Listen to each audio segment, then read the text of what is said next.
Hello everyone, welcome to Keystone Life Sciences. Previous lecture में हम लोग प्रोटीन की टारगेटिंग और ट्रांसलोकेशन के बारे में बात कर रहे थे। हमने आपको बताया कि जो भी प्रोटीन्स सेल्स के अंदर सिंथेसाइज होती हैं, इनिशियली वो एटीएस राइबोसोम्स पे साइटोसोल में सिंथेसाइज होती हैं। ठीक है, उन प्रोटीन्स के पास स्पेसिफिक सॉर्टिंग सीक्वेंस पाए जाते हैं और उन सीक्वेंसेस के अकॉर्डिंग उनको फाइनल ऑर्गेनेल्स में भेजा जाता है, जहां के लिए वो प्रोटीन सिंथेसाइज होती हैं, जहां पे वो अपना फंक्शन परफॉर्म करती हैं। ठीक है, हमने इसी सीक्वेंस में आप लोगों से बात किया था। हमने बताया था आपको कि हम आपसे एंडोमेम्ब्रेन सिस्टम के बारे में बात करेंगे। ठीक है, एंडोमेम्ब्रेन सिस्टम क्या होता है, उसमें कौन कौन से ऑर्गेनेल्स होते हैं, वहां पे प्रोटीन की सॉर्टिंग क्या होती है और हर एक ऑर्गेनेल का फंक्शन क्या होता है, ये सारी चीजें अब हम लोग डिस्कस करेंगे। ठीक है, तो सबसे पहले हम लोग बात करते हैं कि एंडोमेम्ब्रेन सिस्टम होता क्या है और पाया कहां पे जाता है। ठीक है, तो एंडोमेम्ब्रेन सिस्टम जो होता है वो बेसिकली यूकैरियोटिक सेल्स में पाया जाता है। ठीक है, प्रेजेंट इन ऑल यूकैरियोट्स। जितने भी तरह के यूकैरियोट्स होते हैं वहां पे एंडोमेम्ब्रेन सिस्टम पाया जाता है। प्रोकैरियोटिक सेल्स में एंडोमेम्ब्रेन सिस्टम एब्सेंट होता है। ठीक है, तो वहां पे एंडोमेम्ब्रेन सिस्टम का काम कौन करेगा? प्लाज्मा मेम्ब्रेन करती है। प्रोकैरियोट्स में एंडोमेम्ब्रेन सिस्टम का काम करती है प्लाज्मा मेम्ब्रेन। ठीक है, ये चीज आप लोग याद रखिएगा। ठीक है, अब एंडोमेम्ब्रेन सिस्टम होता क्या है? It is a 3 dimensional network of various vesicular systems। ठीक, ये क्या होता है? एक 3D नेटवर्क होता है, 3 डायमेंशनल नेटवर्क होता है। किस चीज का? Various vesicular system. Vesicular system का मतलब मैं आपको बता दूं, वेसिकुलर सिस्टम ऐसे सिस्टम्स होते हैं जो कि मेम्ब्रेन से सराउंडेड सिस्टम्स होते हैं। अंदर में फ्लूइड भरा होता है और चारों तरफ से प्लाज्मा मेम्ब्रेन जैसी ही एक मेम्ब्रेन आप लोग की बायोलॉजिकल मेम्ब्रेन से वो सराउंडेड रहते हैं। कुछ इस तरह से होते हैं वेस्कुलर सिस्टम जो होते हैं, वो मेम्ब्रेन से सराउंडेड होते हैं। ठीक है, सपोज दैट ये एक बायोलॉजिकल मेम्ब्रेन है, ये आप कहें प्लाज्मा मेम्ब्रेन के जैसी ही एक मेम्ब्रेन है, बायोलॉजिकल मेम्ब्रेन है और ये ल्यूमेन है। ठीक, तो एक ल्यूमेन वाला पोर्शन है, एक एक्सोप्लाज्मिक फेस है जो कि एक बायोलॉजिकल मेम्ब्रेन से सराउंडेड है। एक वेसाइकल जैसा एक स्ट्रक्चर बन रहा है, उसको हम लोग कहते हैं वेस्कुलर सिस्टम। तो हमारा जो ये एंडोमेम्ब्रेन सिस्टम होता है वो एक 3D नेटवर्क होता है, इसी तरह के वेसिकुलर सिस्टम से बना हुआ है। ठीक है, जो एंडोमेम्ब्रेन सिस्टम होता है इसको सेल्स का सर्कुलेटरी सिस्टम भी कहते हैं। It is also called as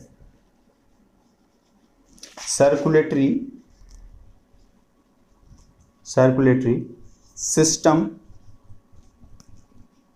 of the cells।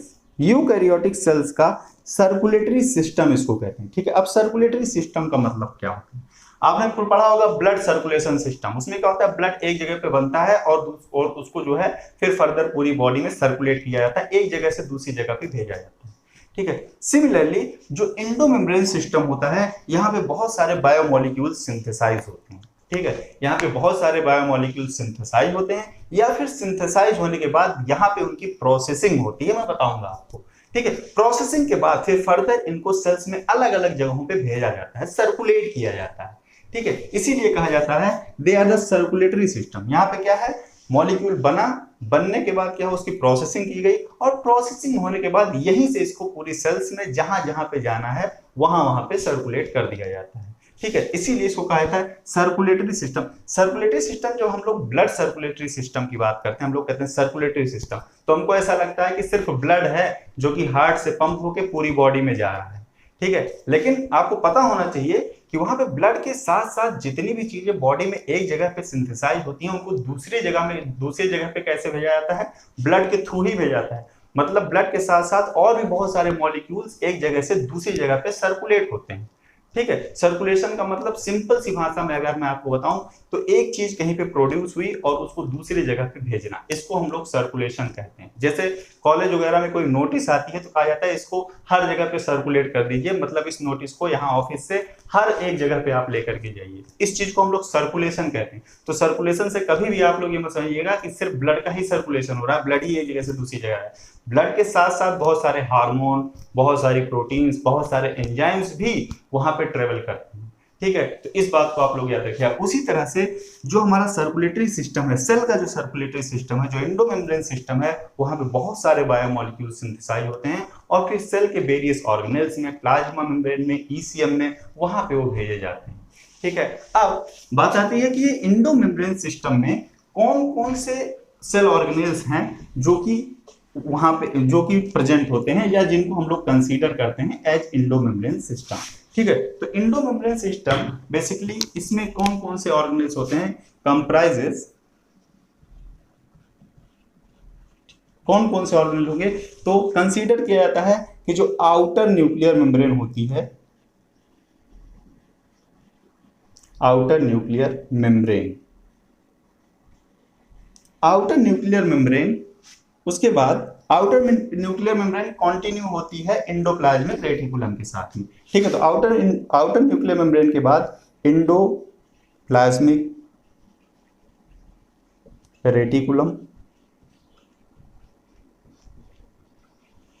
Endoplasmic reticulum के बाद आपका आता है गाल्गी बॉडी या गाल्गी कॉम्प्लेक्स भी हम इसको बोलते हैं। गाल्गी बॉडी के बाद आता है इंडोसोम और लास्ट में आपका आता है लाइसोसोम। ठीक, मतलब आउटर न्यूक्लियर मेम्ब्रेन से स्टार्ट होता है आपका एंडोमेम्ब्रेन सिस्टम, कंटिन्यू रहता है एंडोप्लाज्मिक रेटिकुलम के साथ। एंडोप्लाज्मिक रेटिकुलम के जस्ट नीचे वहां पे आपकी गाल्गी बॉडी पाई जाती है और गाल्गी बॉडी से जो बेसाइकिल बड़ हो होकर निकलते हैं उनको एंडोसोम भी बोलते हैं। तो वो क्या हो जाती हैं, इंडोसोम, और इंडोसोम के बाद लाइसोसोम। तो इतने जो आपके cell organelle, membrane bound organelles होते हैं, और ये सारे के सारे जितने भी ऑर्गेनेल मैंने यहाँ पे लिखे हुए हैं, ये सारे के सारे सिंगल मेम्ब्रेन बाउंड ऑर्गेनेल्स होते हैं। ठीक है, सबके पास सिंगल प्लाज्मा मेम्ब्रेन जैसी ही मेम्ब्रेन होती है और सिंगल मेम्ब्रेन बाउंड ऑर्गेनेल होते हैं। Double membrane bound organelle cells के अंदर सिर्फ दो ही होते हैं, माइटोकॉन्ड्रिया, और अगर हम लोग प्लांट की बात करें तो माइटोकॉन्ड्रिया और क्लोरोप्लास्ट दोनों ही डबल मेम्ब्रेन बाउंड ऑर्गेनेल होते हैं। इसके अलावा जितने भी ये ऑर्गेनेल मैंने यहाँ पे लिखे हैं, ये सब के सब क्या हैं, single membrane bound organelle, single membrane bound vascular system आप कह सकते हैं, वेस्कुलर सिस्टम। ठीक है, और ये सारे बहुत ही इंपॉर्टेंट रोल प्ले करते हैं बायोमोलिक्यूल की सिंथेसिस में और उनके ट्रांसलोकेशन में। ठीक है, तो किस तरह से काम करते हैं, कैसे कैसे इनका स्ट्रक्चर है, कैसे यहाँ पे प्रोटीन्स की सॉर्टिंग होती है, इनका मेजर फंक्शन क्या होता है, इन सारी चीजों के बारे में हम लोग स्टेप बाय स्टेप बात करेंगे। ठीक है, स्टार्ट हम लोग करेंगे एंडोप्लाज्मिक रेटिकुलम से। ठीक, तो आज हम लोग बात करेंगे एंडोप्लाज्मिक रेटिकुलम के स्ट्रक्चर और उसके फंक्शन के बारे में। एंडोमेम्ब्रेन सिस्टम में हम लोग सबसे पहले बात करेंगे एंडोप्लाज्मिक रेटिकुलम के बारे में। ठीक है, तो एंडोप्लाज्मिक रेटिकुलम क्या है, it is the largest single membrane bound intracellular compartment. ठीक है, इंट्रासेलुलर कंपार्टमेंट है और सबसे बड़ा सिंगल मेम्ब्रेन बाउंड ऑर्गेनेल होता है। ठीक है, सिंगल मेम्ब्रेन बाउंड कंपार्टमेंट होता है। ठीक, वेस्कुलर सिस्टम होता है। ठीक है, होता क्या है, it is a extensive network of close and flattened membrane bound structure. क्या है, एक एक्सटेंसिव नेटवर्क है, मतलब कहीं से एक्सटेंड हुआ एक नेटवर्क होता है किसका, मेम्ब्रेन इनक्लोज्ड कंपार्टमेंट का। ठीक है, किस तरह से होता है, मैंने आपको बताया कि जो आउटर न्यूक्लियर मेम्ब्रेन होती है वो कंटिन्यू होती है एंडोप्लाज्मिक रेटिकुलम के साथ में। ठीक है, तो यहाँ पे मैं आपको एक एनिमल की सेल मैंने यहाँ पे ड्रॉ किया है। ठीक है, आपको समझाने के लिए मैं आपको बताता हूँ कि इसमें किस तरह कहाँ पे एंडोप्लाज्मिक रेटिकुलम सिचुएटेड है, आपको पता होगा लेकिन फिर भी मैं आपको एक बार रिफ्रेश करता हूँ। ठीक है, तो एनिमल सेल है तो सबसे बाहर जो आउटर बाउंड्री होगी सेल की वो क्या है, प्लाज्मा मेम्ब्रेन, बाइलेयर है इसलिए मैंने यहाँ पे दो लाइन दिखाया हुआ है, ये क्या हो गया आपका प्लाज्मा मेम्ब्रेन। ठीक, सबसे बाहर प्लाज्मा मेम्ब्रेन। प्लाज्मा मेम्ब्रेन से इनक्लोज दो पार्ट है, वो साइटोप्लाज्मिक पार्ट है, दैट इज साइटोप्लाज्म, साइटोप्लाज्म। अब इस साइटोप्लाज्म के अंदर में बाकी के ऑर्गेनेल्स आपके सिचुएटेड हैं। ठीक है, यहां पे ये आपका न्यूक्लियस है। ठीक, ये है आपका न्यूक्लियस सेल का। ठीक, न्यूक्लियस के अंदर ये वाला जो पोर्शन ब्लैक कलर से मैं दिखा रहा हूं, ये है न्यूक्लियोलस, न्यूक्लियोलस या न्यूक्लियोलर ऑर्गेनाइजर सेंटर, ठीक है। ये आपका जेनेटिक मटेरियल है और ये न्यूक्लियोप्लाज्म है, ठीक। न्यूक्लियस के बाहर ये जो मेम्ब्रेन आपको दिख रही है, ये न्यूक्लियस की मेम्ब्रेन है, ठीक है। न्यूक्लियस भी डबल मेम्ब्रेन ऑर्गेनेल होता है, ठीक है। डबल मेम्ब्रेन यहाँ पे सिंगल मेम्ब्रेन होता है, और बाई लेयर जो मेम्ब्रेन होती है वो बाई लेयर की बनी हुई होती है, ठीक है। तो आउटर मेम्ब्रेन होगी, एक इनर मेम्ब्रेन। तो ये जो outer membrane, outer nuclear membrane, ये क्या है, आउटर न्यूक्लियर मेम्ब्रेन, ठीक। जो न्यूक्लियस की जो आउटर मेम्ब्रेन है वहां से कंटिन्यू होकर ये आपकी एंडोप्लाज्मिक रेटिकुलम, रेड कलर से आपको दिख रहा होगा, फ्लैटेंड जो मेम्ब्रेन इनक्लोज कंपार्टमेंट है, ये क्या है, ये आपका एंडोप्लाज्मिक रेटिकुलम है, पूरा रेड कलर वाला जो आपको दिख रहा है, ये क्या है, एंडोप्लाज्मिक रेटिकुलम, जिसको मैं ER लिख रहा हूं, ये एंडोप्लाज्मिक रेटिकुलम है। एंडोप्लाज्मिक रेटिकुलम के जस्ट बाद सिचुएटेड है आपका गाल्गी बॉडी, गाल्गी बॉडी है, ठीक है। गाल्गी बॉडी के अलावा जो और भी इंडो मेम्ब्रेन सिस्टम में मैंने आपको बताया, ये ब्लू कलर से मैंने एक मेम्ब्रेन इनक्लोज वेसिकल दिखाया है, दैट इज पिंडोसोम, और ये ब्लैक वाला आपका है लाइसोसोम। इसके अलावा अदर जो सेलुलर ऑर्गेनेल्स हैं, जैसे कि ये माइटोकॉन्ड्रिया, मैंने यहाँ पे 2 माइटोकॉन्ड्रिया भी दिखाया हुआ है, ये सारी चीजें सेल्स के अंदर प्रेजेंट होती हैं, ठीक है। तो इस तरह से आउटर न्यूक्लियर मेम्ब्रेन से शुरू होता है हमारा इंडो मेम्ब्रेन सिस्टम, जिसमें सबसे पहले आपका इंडोप्लाज्मिक रेटिकुलम आता है, ठीक। इंडोप्लाज्मिक रेटिकुलम क्या है, मेम्ब्रेन बाउंड कंपार्टमेंट है, ठीक है। इसका मतलब मेम्ब्रेन से इनक्लोज्ड एक एरिया, ठीक। अब मेम्ब्रेन के अंदर वाला जो पार्ट है उसको हम लोग कहते हैं ल्यूमेन, ठीक। वो पोर्शन जो इस मेम्ब्रेन के अंदर इनक्लोज है, ये मेम्ब्रेन है, ठीक है। और इस मेम्ब्रेन के अंदर ये वाला जो पार्ट है, इस मेम्ब्रेन के अंदर वाला जो पार्ट है, ये क्या है, ल्यूमेन, ठीक, ल्यूमेन है। इसका काम क्या है आगे चल के हम लोग डिस्कस करेंगे, इसलिए मैं स्ट्रक्चर आपको कायदे से बता रहा हूं, ताकि जब मैं ल्यूमेन बोलूं, मेम्ब्रेन बोलूं, तो आपको समझ में आए कि एक्चुअली मैं किस एरिया की बात कर रहा हूं, ठीक। तो मेम्ब्रेन इनक्लोज जो कंपार्टमेंट है, अंदर वाला पोर्शन, वो क्या है, मेम्ब्रेन इनक्लोज कंपार्टमेंट, वो क्या है, ल्यूमेन है, ठीक है। जो एंडोप्लाज्मिक रेटिकुलम की जो मेम्ब्रेन होती है, ठीक, एंडोप्लाज्मिक रेटिकुलम की जो मेम्ब्रेन होती है, मैं थोड़ा सा जूम करके इस चीज को बनाता हूं, सिर्फ एंडोप्लाज्मिक रेटिकुलम की मेम्ब्रेन बनाऊंगा मैं। तो यहाँ पे मैंने एंडोप्लाज्मिक रेटिकुलम का एक पोर्शन बनाया हुआ है, जिसमें हमने आपको एंडोप्लाज्मिक रेटिकुलम की मेम्ब्रेन दिखाया है, और इस मेम्ब्रेन से इनक्लोज जो कंपार्टमेंट है, जिसको हम लोग ल्यूमेन कह रहे हैं, उस पोर्शन को यहाँ पे मैंने शो किया है आपको दिखाने के लिए, ठीक है। इंडोप्लाज्मिक रेटिकुलम में की जो मेम्ब्रेन होती है, उसका जो साइटोसोलिक रीजन होता है, ये वाला तो ल्यूमेन वाला रीजन हो गया, ये वाला रीजन क्या हो गया, ल्यूमेन वाला पोर्शन हो गया, और ये वाला क्या हो गया, ये साइटोसोलिक फेस हो गया, साइटोसोलिक, ठीक। ये वाला फेस क्या है, साइटोसोलिक फेस है।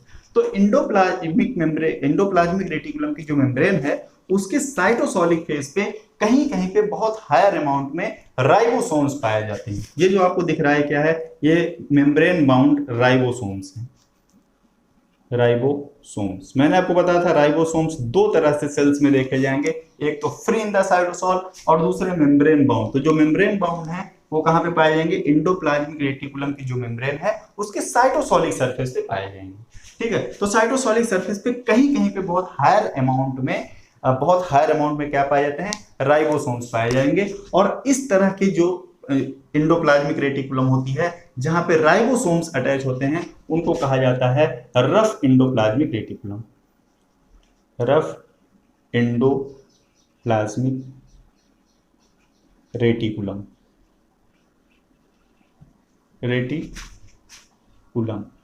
Rough endoplasmic reticulum. Rough endoplasmic reticulum में क्या होगा, the cytosolic face of ER membrane have high amount of ribosomes, ठीक। और ये जो राइबोसोम्स यहां से लगे हुए होते हैं, ये एक्टिवली प्रोटीन की सिंथेसिस कर रहे होंगे, बहुत तेजी से प्रोटीन्स की सिंथेसिस कर रहे होते हैं, ठीक, प्रोटीन सिंथेसाइज कर रहे होंगे, ठीक है। इसी की चर्चा हम लोग आगे चल के भी करेंगे, ठीक। और एक दूसरी तरह की भी, जहां जहां ये राइबोसोम्स नहीं पाए जाते हैं, कम देखे जाते हैं, उस तरह की जो एंडोप्लाज्मिक रेटिकुलम होती है, उसको हम लोग कहते हैं स्मूथ इंडोप्लाज्मिक रेटिकुलम। ठीक, इसमें क्या होता है, राइबोसोम्स यहाँ पे एब्सेंट होते हैं, ribosomes absent on the ER membrane. ER membrane पे राइबोसोम्स नहीं पाए जाते हैं। इस तरह की जो एंडोप्लाज्मिक रेटिकुलम होती है उसको हम लोग कहते हैं स्मूथ एंडोप्लाज्मिक रेटिकुलम। ठीक है, अब हमने कहा कि जो हमारा एंडोमेम्ब्रेन सिस्टम है वो सेल का सर्कुलेटरी सिस्टम है। इसका मतलब वहां पे बहुत सारे बायोमोलिक्यूल सिंथेसाइज होते हैं और फिर उनकी प्रोसेसिंग करके सेल्स के अंदर में अदर जहां पे उनकी जरूरत होती है वहां पे उनको भेजा जाता है। ठीक है, तो इस चीज को समझने के लिए हमको एंडोप्लाज्मिक रेटिकुलम का फंक्शन समझना होगा। ठीक है, तो एंडोप्लाज्मिक रेटिकुलम जो मैंने आपको बताया कि रफ एंडोप्लाज्मिक रेटिकुलम या इसको RER भी बोलते हैं, RER, और इसको बोलते हैं SER। ठीक है, दोनों ही पोर्शन एंडोप्लाज्मिक रेटिकुलम के दोनों ही पोर्शंस डिफरेंट फंक्शंस परफॉर्म करते हैं। ठीक, रफ एंडोप्लाज्मिक रेटिकुलम कुछ और फंक्शन परफॉर्म करता है और जो हमारा स्मूथ एंडोप्लाज्मिक रेटिकुलम होता है ये कुछ और फंक्शन परफॉर्म करता है। ठीक है, तो आपसे एग्जाम में दोनों तरीके से पूछा जा सकता है कि एंडोप्लाज्मिक रेटिकुलम का फंक्शन क्या होता है। आपसे पूछ सकता है which of the following is the function of endoplasmic reticulum, is not the function of endoplasmic reticulum, ऐसा भी पूछ सकता है। या फिर आपको स्पेसिफाई करके पूछ सकता है कि एक कोई प्रोसेस लिख देगा और आपसे पूछेगा कि ये कहां पे परफॉर्म की जाती है, रफ एंडोप्लाज्मिक रेटिकुलम में परफॉर्म की जाती है या फिर स्मूथ एंडोप्लाज्मिक रेटिकुलम में परफॉर्म की जाती है। ठीक है, इस तरह से क्वेश्चन को पूछ सकते हैं। ठीक है, तो इसीलिए मैं दोनों को फंक्शंस को डिफरेंशिएट करके बताऊंगा कि रफ एंडोप्लाज्मिक रेटिकुलम क्या फंक्शन परफॉर्म करती है और स्मूथ एंडोप्लाज्मिक रेटिकुलम सेल के अंदर क्या फंक्शन परफॉर्म करती है। दोनों को मैं डिफरेंशिएट करके आपको बताता हूं, एक लिस्ट देता हूं, फिर उन सारे फंक्शंस के बारे में हम लोग नेक्स्ट लेक्चर में डिटेल में बात करेंगे। तो सबसे पहले बात करते हैं कि रफ एंडोप्लाज्मिक रेटिकुलम सेल्स के अंदर क्या फंक्शन परफॉर्म करती है। ठीक, तो रफ एंडोप्लाज्मिक रेटिकुलम मैंने आपको बताया था कि ऐसे एंडोप्लाज्मिक रेटिकुलम जिसकी मेम्ब्रेन के साइटोसोलिक पोर्शन पे क्या होते हैं, राइबोसोम अटैच्ड होते हैं। ठीक, क्या अटैच्ड होते हैं, राइबोसोम अटैच्ड होते हैं। राइबोसोम की ये स्मॉल सब यूनिट और ये क्या है, लार्ज सब यूनिट, ये क्या है, राइबोसोम। मैं एक राइबोसोम आपको बना के यहाँ पे दिखा रहा हूँ।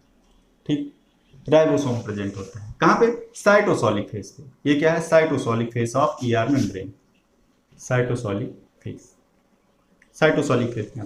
अब ये जो राइबोसोम यहाँ पे लगा हुआ है ये एक्टिवली प्रोटीन की सिंथेसिस करता रहता है। ठीक है, बहुत तेजी से प्रोटीन को सिंथेसाइज करता रहता है। ठीक, ये राइबोसोम यहाँ पे कैसे आया, क्यों आया, प्रोटीन्स को कैसे लेके आया, इन सारी चीजों की चर्चा हम लोग प्रोटीन सॉर्टिंग में करेंगे कि ये राइबोसोम यहाँ पे आया कैसे। ठीक है, इन सारी चीजों के बारे में करेंगे, लेकिन अभी हम बात कर रहे हैं रफ एंडोप्लाज्मिक रेटिकुलम पे, वहां पे राइबोसोम्स पाए जाते हैं, ये मैंने आपको बताया। ठीक, ये राइबोसोम क्या करता है, ये प्रोटीन की सिंथेसिस करता रहता है। ठीक, ये क्या बनाता रहता है, प्रोटीन बनाता है। ठीक, अब ये प्रोटीन सिंथेसाइज कहां पे हुई, ये प्रोटीन सिंथेसाइज हो रही है ER की मेम्ब्रेन में, बेसिकली आउटर मोनोलेयर में। ठीक, यहाँ पे एक ट्रांसलोकॉन पाया जाता है। ठीक, ER की मेम्ब्रेन में यहाँ पे एक चैनल पाया जाता है जिसको ट्रांसलोकॉन कहते हैं। आगे चल के बहुत डिटेल में चर्चा करूंगा। जैसे ही ये प्रोटीन यहाँ से सिंथेसाइज होकर निकलती है, ट्रांसलोकॉन क्या करता है, इसको लेकर के आता है या तो ER की मेम्ब्रेन में या फिर कहाँ पे लेके आता है, ल्यूमेन में लेकर के आता है। ठीक, कहाँ पे आ जाती है प्रोटीन, ये प्रोटीन आ जाती है ER के ल्यूमेन में। इतनी बात आपके समझ में आ गई। मैंने कहा कि रफ एंडोप्लाज्मिक रेटिकुलम पे जो राइबोसोम्स पाए जाते हैं वो एक्टिवली प्रोटीन की सिंथेसिस करते रहते हैं। ठीक, और वो प्रोटीन्स क्या होती हैं, ट्रांसलोकॉन के थ्रू या तो एंडोप्लाज्मिक रेटिकुलम की मेम्ब्रेन में डिलीवर हो जाती हैं या फिर ल्यूमेन में चली जाती हैं। ठीक है, और जैसे ही ये ल्यूमेन में आती हैं इन प्रोटीन्स का मॉडिफिकेशन किया जाता है। ठीक है, मॉडिफिकेशन में यहाँ पे 5 मेजर टाइप के मॉडिफिकेशंस रफ एंडोप्लाज्मिक रेटिकुलम में किए जाते हैं। ठीक है, बेसिकली इनका काम क्या होता है, प्रोटीन मॉडिफिकेशन, मेजर वर्क इनका ये होता है। ठीक है, रफ एंडोप्लाज्मिक रेटिकुलम इन्वॉल्व होते हैं in the synthesis of transmembrane proteins, transmembrane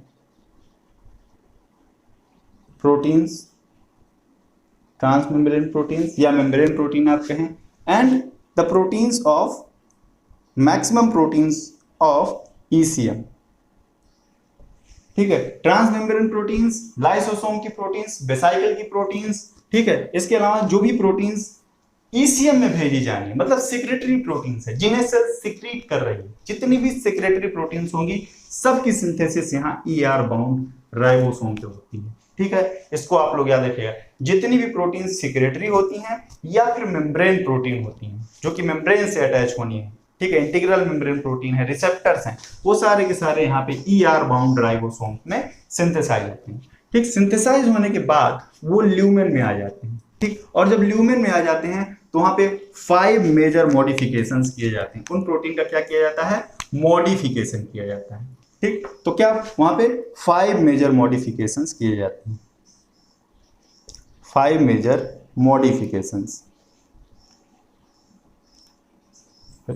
rough endoplasmic reticulum के अंदर में प्रोटीन के 5 मेजर मॉडिफिकेशन किए जाते हैं। उनमें से पहला है addition of sugar molecules, addition of sugar molecules at the protein, उसको हम लोग कहते हैं N linked glycosylation, N linked glycosylation. N linked glycosylation कहां पे होता है? तो रफ एंडोप्लाज्मिक रेटिकुलम में होता है या फिर एंडोप्लाज्मिक रेटिकुलम में होता है, इसको आप लोग याद रखिएगा। दूसरा आता है formation of disulphide bond, formation of disulphide bond, disulphide bond का फॉर्मेशन। ठीक, थर्ड है proper folding of protein, proper folding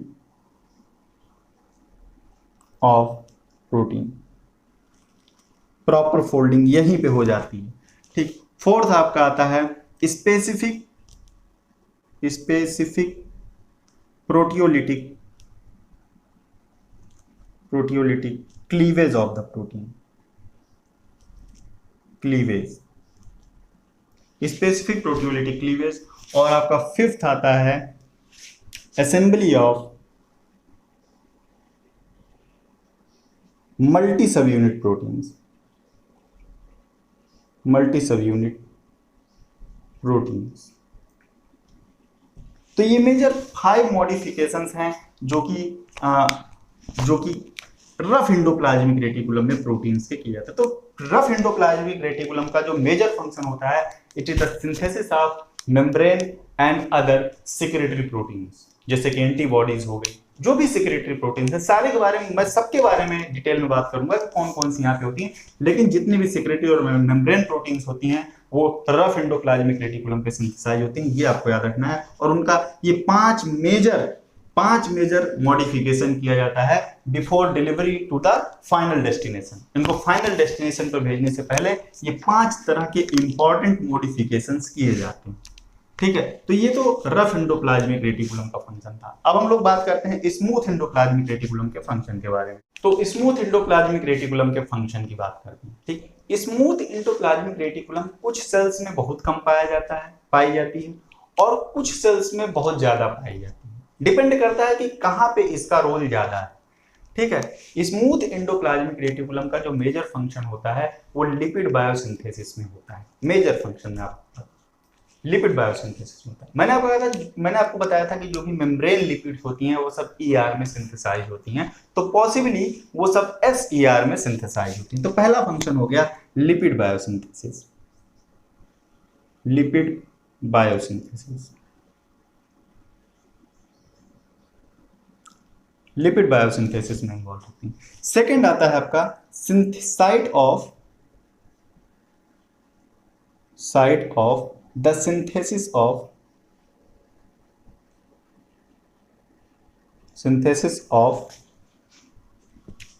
steroid hormones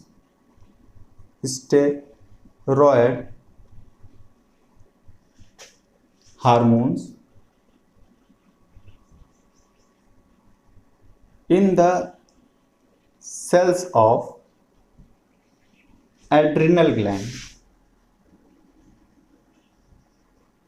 adrenal glands में जो स्टेरॉयड हार्मोन्स की सिंथेसिस होती है उसकी सेल्स में स्मूथ एंडोप्लाज्मिक रेटिकुलम्स पाए जाते हैं जो कि स्टेरॉयड हार्मोन्स की सिंथेसिस में हेल्प करते हैं। ठीक है, इसके बाद फिर आता है साइट ऑफ, थर्ड है साइट ऑफ डिटॉक्सिफिकेशन। डिटॉक्सिफिकेशन याद रखिएगा, डिटॉक्सिफिकेशन कहां पे होता है? SCR में। Detoxification of various organic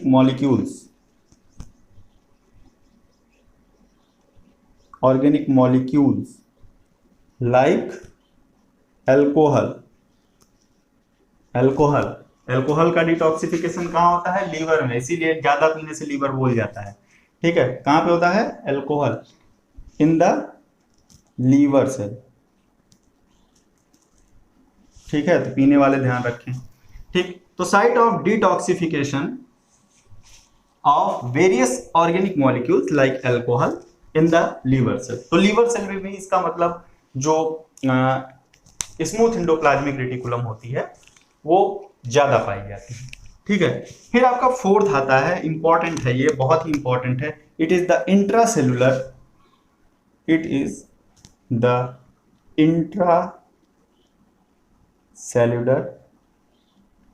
store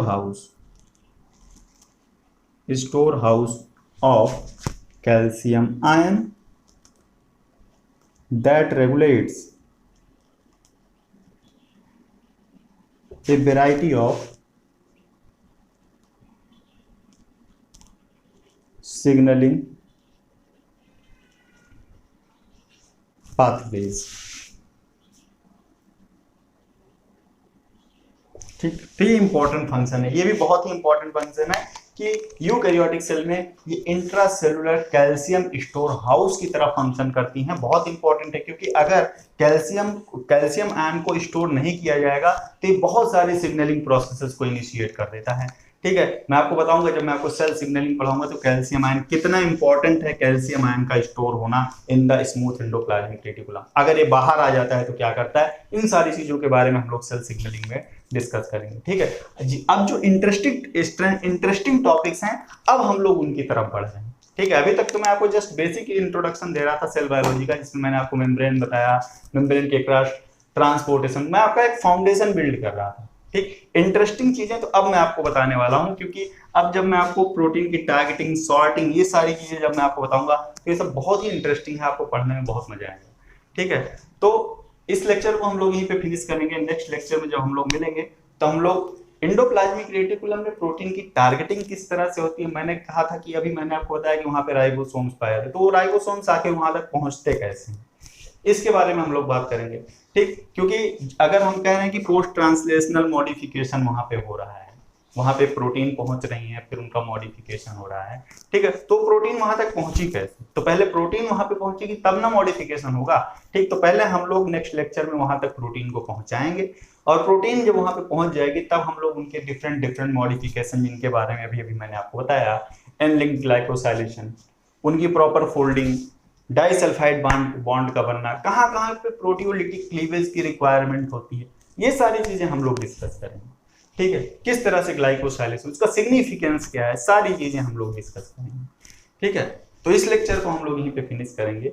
next lecture में जब हम लोग मिलेंगे तो हम लोग protein targeting in the endoplasmic reticulum, इसके बारे में बात करेंगे। ठीक, अगर आपको हमारे लेक्चर्स अच्छे लग रहे हैं तो हमारे चैनल को सब्सक्राइब कीजिए, लेक्चर्स को ज़्यादा से ज़्यादा शेयर कीजिए ताकि जो इन्फॉर्मेशन है नीडी स्टूडेंट्स तक पहुंच पाए। ठीक है, और अगर आपका कोई भी सुझाव है तो आप लोग हमें कमेंट सेक्शन में बता सकते हैं। ठीक है, तो इस लेक्चर को हम लोग यहीं पे फिनिश करते हैं, मिलते हैं नेक्स्ट लेक्चर में। Thank you for watching.